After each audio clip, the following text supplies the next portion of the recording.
What's up, people? In this video we're going to review this one, why most people will remain in mediocrity by the art of improvement. I'm not sure. Channels like this, my videos do get blocked sometimes. Okay, no, never mind. It's not that, they're not that famous. Today I'm trying an experiment where I'm only going to review videos that I personally would watch and think are interesting, which pretty much rules out anything to do with fitness or health or food. Just gonna try it out. You know, I like what kind of started this was like reviewing all these like ex-con YouTubers who I find extremely interesting, and I find it very enjoyable to watch their videos because I actually enjoy watching their videos. Shocking. I'm kind of curious as to why this person thinks most people will remain in mediocrity. So yeah, without further ado, let's take a look. Now that said, if you guys have any suggestions for videos you want me to take a look at, let me know. Leave me a comment for sure. Doesn't mean I'll 100% do them. I'm just trying this out. We'll see. Anyway. Will never be truly successful. The pull towards mediocrity is too strong. As David Schwartz once penned, all around you is an environment that is trying to pull you down to second-class street. Most people will never escape the pull. Much of the thinking around us is small-minded. Most people are overly concerned with beating the other guy, usually through manipulation of politics. As a result, they're left fighting for scraps with the other 99%. It doesn't have to be this way. A life of your deepest dreams, 100% financial independence, being your own boss, travelling the world with your family, whatever is available if you know where to start. But most people will never turn away from the safety and security of the crowd to realise this.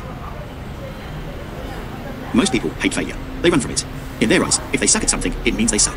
Since their self-worth is tied directly to their performance, any failure is proof they aren't good enough. But this is exactly why they'll stay in mediocrity. If they aren't willing to fail, they aren't able to learn from their mistakes. If they never learn, they'll never grow and develop into something more. Would you like me to give you a formula for success? It's quite simple, really. Double your rate of failure. You are thinking of failure as the enemy of success, but it isn't at all.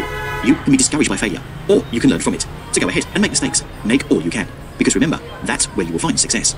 Thomas J. Watson. If you're... I thought that was Bill Gates. Was that not Bill Gates? Or is this the Watson, Thomas J. Watson from IBM? Let's take a look, because that quote is generally attributed to Bill Gates. Thomas J. Watson. Okay, so he was the head of IBM. All right, so interesting. I've always heard that quote attributed to Bill Gates, where he says double your rate of failure. But as you guys know, Bill Gates, IBM, a lot of, you know, definitely a link there. That said, oh, just did that one. Where's this video? This is one of those things that's like, it's very easy to like conceptualize and understand, like, oh, I shouldn't be afraid of failure. I'll just fail more. Sounds great. How can I go do that? You know, like when you're sitting watching a video, you're like, okay, great. Sounds amazing. Like, I'm going to do it, you know? But then when you're actually out in the real world and you're like trying stuff, it's like, okay, I don't want to fail in that area. So like, maybe I'll fail at this. Oh no, actually, that's kind of scary too. It's a lot easier said than done, right? Like, let's take the three main areas of life that people are, or men really, because like let's be honest, this is a video I'm gonna say mainly for men, right? Women, like, are you really so interested in this kind of stuff? Like, compared to men, probably not. I would say on average men are probably more interested in this like achievement-based content, let's call it, or motivational type content, more than women, who are more probably interested in like beauty and weight management and blah blah blah, whatever. Anyway, let's say this for men. The three main things men are interested in: get laid, get paid, get in shape, right? The three evergreen niches, which also coincide with the three evergreen niches for selling information products, right? Teach somebody how to get laid, right? All this like dating stuff, you know, how to get your ex back, whatever. Get paid, make money online, make money in general, you know, whatever. Get rich quick schemes, like all that stuff. And get in shape, obviously everybody knows what that is. My opinion, the easiest one is to get in shape. Way easier than anything else. Like, doesn't require anybody to like, you just go to the gym and you pick things up and put them down. That's it. It's that easy. Over time, you'll grow. Your body will change. Get paid. You have to rely on other people to buy shit from you, to give you money somehow. And get laid, arguably, is the hardest one, right? Because not necessarily that it's so hard to like convince women to sleep with you, because they also want to sleep with men. It's just you have to deal with a lot of awkwardness to get to that point. Like a large time block of potential awkwardness, potential rejection, right? So I would say the latter two have the highest opportunity for somebody who is looking to fail more often, right? The problem is that if you want to fail in business, generally you have to put a lot of money on the line, right? You got to start a business, you got to buy product, you got to like advertise, you got to like do all this stuff to present yourself with the opportunity to fail.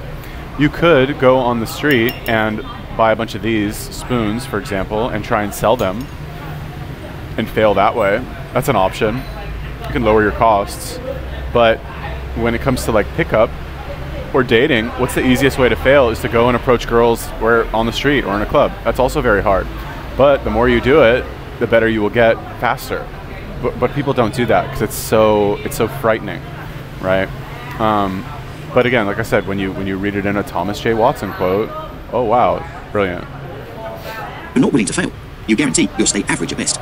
If you want to grow into an extraordinary version of yourself, you must be willing to fail. A lot. Failure brings humility. It develops your character. It helps you laugh at your mistakes and not take things so seriously. Like a plant placed from the shade into sunlight, your growth rate will accelerate 10 times. When I first started blogging, I was terrified of one thing in particular: negative feedback. I still remember to this day a comment from an early article that read, "This is the worst article I've ever read." I was broken up about it for months. After that, I made all my articles as vanilla and non-controversial as possible. Before I hit publish, I would ask myself, no one could criticize this, right? I was terrified of failure and rejection. As a result, my writing stayed mediocre and average for years, until I finally started to embrace the possibility of failure. Benjamin Hardy put it this way: don't seek praise, seek criticism. If you embrace the possibility of failure, you open yourself up to enormous success you've never seen before. Most people would choose entertainment and distraction instead of learning and growing. It's not surprising. Learning is hard. Going to counselling, becoming a student of your craft, and constantly failing aren't fun. In the words of Hal Elrod, repetition can be boring or tedious, which is why so few people ever master anything. This is great news for the rest of us, though. Uber successful entrepreneur Darren Hardy once remarked that he's always glad when something is difficult, because that means most people won't ever do it. The competition will always be low. Prioritising learning and self-education may be new for you, but know this: for every day you read a book, millions of others didn't. For every morning you woke up early to create and produce, millions of others slept in. For every day you kept going, millions of others quit. Brilliant. I love it, actually. Like, unironically love it. I'll show you guys in a second. When I first started making videos, well, not first started, but when I started again this year, let's say, I was very nervous, right? I was like, my editing sucks. Like, I'm nervous on camera, even though maybe I've seen I've read a lot of comments of people who know me personally and some who don't, who will say things like, wow, you're natural on camera. You're so comfortable on camera. It may seem that way. I think from so much experience in sales, it kind of turns you into somebody who feels natural on camera just because you talk so much and like you hear no all the time and you get rejected all the time, that like you lose your fear of speaking and getting rejected for what you say. So that translates to being comfortable on camera. But I still felt nervous on camera because, like, you know, okay, you can feel as comfortable as you want on camera, but if nobody watches your videos, you know, are you really making a good video? You know, if a tree falls in the forest, nobody hears it, did it really fall, right? If you make a video and nobody watches it, did you really make that video? Maybe not. But in terms, so anyway, the point is that, like, I first started making the videos, didn't really get that many negative comments, but the more videos that I made, like, occasionally I would make one that would get really popular, or really popular for me. It'd get like maybe like 5,000 views or something like that, which for, you know, a channel my size is pretty good. Never had a viral video yet, like, knock on computer. I mean, like, let's hope that happens someday. Anyway, but the more popular the video would get, the more negative comments that I would get. And I'd be like, you know, it's kind of an interesting phenomenon, because, like, here on the one hand, I have these videos that do extremely well, right? And I get a ton of subscribers from them. 9 times out of 10, I also get a lot of negative comments and very few positive comments, strangely enough. So it makes you link up in your mind. You're like, well, shit, like, I made this video, it got super popular, it helped grow my channel, there's all these positive benefits from it, but there's one kind of negative from it, which is that I'm getting a lot of, like, angry people saying that I'm a terrible person. So you're like, huh, this is kind of weird. Like, you link those two things up in your head, and it doesn't really make sense. But what the guy said earlier, don't seek praise, seek criticism. And I kind of discovered this again when I started making all these, like, eating disorder videos. And, like, you know, I know there's a lot of people who watch my videos and don't comment, right? Most people will not leave a comment when they watch your videos. And I could be wrong, but I have a feeling that a lot of them are, like, these girls with eating disorders who probably saw some truth in what I was saying, like a more realistic, like, hard-nosed approach to, you know, choosing to not eat, basically, like, let's call it what it is. And that resonated with them. And I see on Instagram, right? I've gotten like a lot of new followers on Instagram lately, and I'll be like, who are these people? Like, you know, because like I'm not active on Instagram. Like lately I have been, but like generally not. I'm like, who are these random girls like following me? And I'll check, and it'll be like some girl, and I can see. I'm like, all right, I could see how this girl. It's like, what are the odds? Like some random girl follows a dead account, you know, and this girl looks like, okay, maybe like I can see her like fucking sternum, you know what I mean? Like, I wonder where she found me from. I wonder why she's following me. You know what I mean? So like, I guess, yeah, seek a little criticism in the content that you create. To create and produce, millions of others slept in. For every day you kept going, millions of others quit. Ironically, the fiercest competition is for the second-class prizes. Once you prioritize learning, you become aware of the 1% of opportunities that are truly life-changing. More importantly, these opportunities have incredibly less competition. Most people will continue fighting for scraps with the mediocre majority. That's a game you don't want to win. Instead, quit the game entirely. Leave the crowd. Choose learning and self-education instead of entertainment and distraction. Deep down, most people don't think they have what it takes to be extraordinary. It's a self-fulfilling prophecy. Of course, if you don't believe you can, you surely won't. I blogged for 4 years and never got more than 200 subscribers. Looking back, I see now that I never really believed I could produce truly great writing. In the past couple months, I've gained more than 5,000 subscribers. This is because I started to take my writing seriously, started to take myself seriously. I began believing in myself. I started acting like a winner before I found any success. So what did I do? I bought a $500 writing course. I started waking up at 6 a.m. every day to write. I've spent hundreds of dollars on personal development books. I treat myself like someone who knows they're one of the best writers on the internet. Soon, I will be. No one is ready for a thing until he believes he can acquire it. Napoleon Hill. That's brilliant. Nobody's ready. No one is ready for a thing until he believes he can acquire it. In modern English, right, we would say if you don't think you're going to make it, you're not going to make it, straight up, right? Also, I just want to point out, this is pretty funny here, right? Did anybody else catch this? Believe in your elf, right? Your elf. He's like, I'm one of the best writers on the internet, and there's like a typo in this. Anyway, I don't know if he like left that in there as like a joke, like a wink at the camera kind of thing.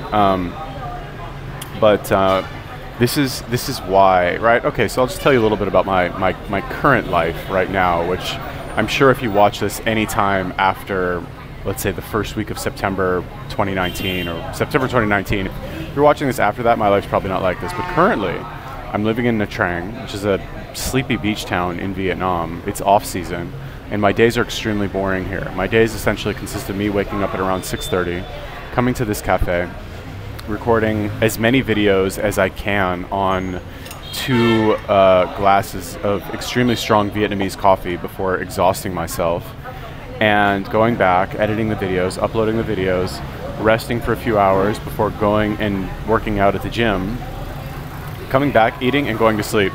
It's really boring here. There's nobody here except like a bunch of Russian families and like random Chinese tourists, very few backpackers, very few like young travelers who like I would have anything in common with, or even like a chance of having anything in common with. I'm really bored, right? Is basically what I'm trying to say. I don't like this place. I want to leave. But that said, I feel like every day I'm getting a lot out of every single day. Why? Because since I've been here, I have been creating, I don't know, 6, 7, 8 videos a day. Which, to be fair, I had also been doing that in Bangkok as well, right? It's not like this is only happening here. But I believe that every single video that I create, that's like, these are like 20-minute videos, you know? These are all extremely valuable, right? And the fact that I'm creating so many of them in such a short period of time, I will reap the benefits of this content for the rest of my life, right? This, like, basically what I'm trying to say is that I'm using my time so wisely right now that I feel really good about, I don't want to say I feel really good about like wasting the rest of my day in a boring beach town, but like I feel like at least the fact that I'm doing this means that I'm doing something extremely valuable with my time. Not like a little bit valuable, not like kind of valuable, but like super valuable. Because I really think that creating content is, that's the future, right? That's what's going to separate the people who you know who they are from the people who you don't know who they are, which is what life is all about. Let's be real. Like, do people know who you are? Yes, your life is going to be easier. Does nobody know who you are? You're like, it's going to be hard for you in life. And creating content is the way to go. And the more engaging your piece of content, not that my content is super engaging, right? Like, probably stand to like throw some effects in there from time to time, maybe like a little bit of music, but Still, create 2 to 3 hours of content a day for people to consume. When somebody finds my channel in 3 months, right, they're going to have 150, 200 hours of content to consume at their leisure, right? It's going to take them a long time, you know, and that's a lot of my voice speaking in their ears and my face in like, where is it? Probably right there in like the little corner, and they get to watch me, listen to me. That's all extremely valuable. That will help me. I don't know how it will help me in the future, but it will help me in the future, I believe. So anyway, the point is like, create content, don't waste your time. I found that once you tell your mind what to do, it will make it happen. Right now, my sole goal is to gain 100,000 email subscribers over 6 months. What's crazy is, I actually believe this can happen. As a result, my mind is always subconsciously finding solutions to make this happen. Most people will never experience the surge of excitement after beginning to truly believe enormous success is possible. Winners act like winners before they become winners. They believe they can succeed, and their mind starts working on how to get there. Back when I was 23, and all I had was a little blog with less than 50 views a day, I joined an entrepreneur networking group. These guys were intimidating. They wore suits and laughed at weird jokes and liked going to bars where a beer cost $11. They called themselves founders and CEOs and investors. I quit going after a few weeks. There were many great guys and girls in that group who were kind of passionate, but there were also many members who just liked talking about their title. Titles don't mean much anymore. Anyone can be an expert or a CEO of anything. If titles and money are what you chase, I guarantee you'll reach the end of that row feeling empty and sad. The most important goals you should have should be experiential learning and personal transformation. If you're always chasing success, it will constantly elude you. In the words of Viktor Frankl, for success, like happiness, cannot be pursued. It must ensue. But if you always prioritize incredible personal transformation and paradigm-shifting experiences, success will gravitate towards you, as if you were a magnet. I've just finished reading Memoirs of a Geisha. It's an incredibly sad story of a girl sold into slavery of pleasing men. The saddest part is that the young geisha doesn't even realize she's spending her whole life chasing the wrong thing, trying to make a man love her. She believed if she could perform well enough, the affections of this man would finally give her the healing and fulfillment she always wanted. Most people spend their lives chasing the wrong things: money, sex, security, and recognition. These won't give you what you want. Forget about titles and impressing others. Focus on becoming a person you are incredibly proud to be. Interesting. Okay, so this reminds me. So when I was younger, right, when I was in like my early 20s, I was a very, you know, I finished high school, went to university for a year, dropped out, failed out, whatever, ended up going back. And while I was there for the second or third time, I was like, what am I doing? Why am I studying this like retarded shit that has no effect on my real life? So anyway, eventually I decided to move to Israel and join the army for the experience, like specifically to like absorb that experience and have it change me as a person and learn and grow and blah, blah, blah. I would say, you know, while in the army, obviously, like not saying the army was like this magical, like fun time that I loved and would go back any second. No, it was terrible. But it definitely changed me. I definitely grew as a person. And after the army, I continued to value experiences more than money. Somewhere along the line, I decided that I wanted money, right? I decided that money was more important to me than experience. And I decided to go and start selling hair straighteners. And ever since I started doing that, I lost my peak physical condition.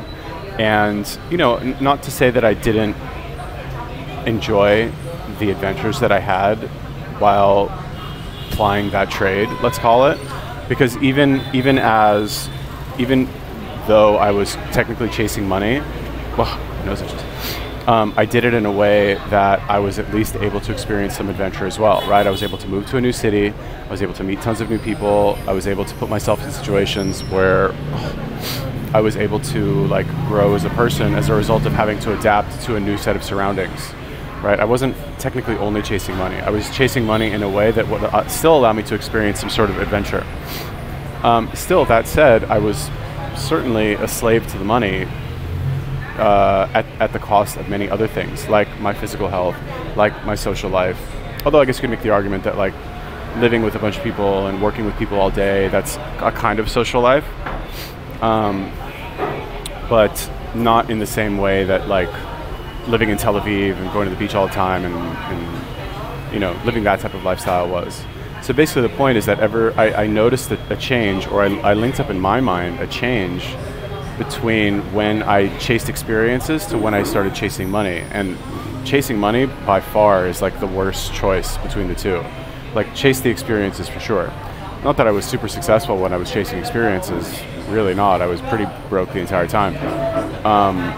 But overall satisfaction of life, I'm going to say, was higher when I chased experiences instead of money.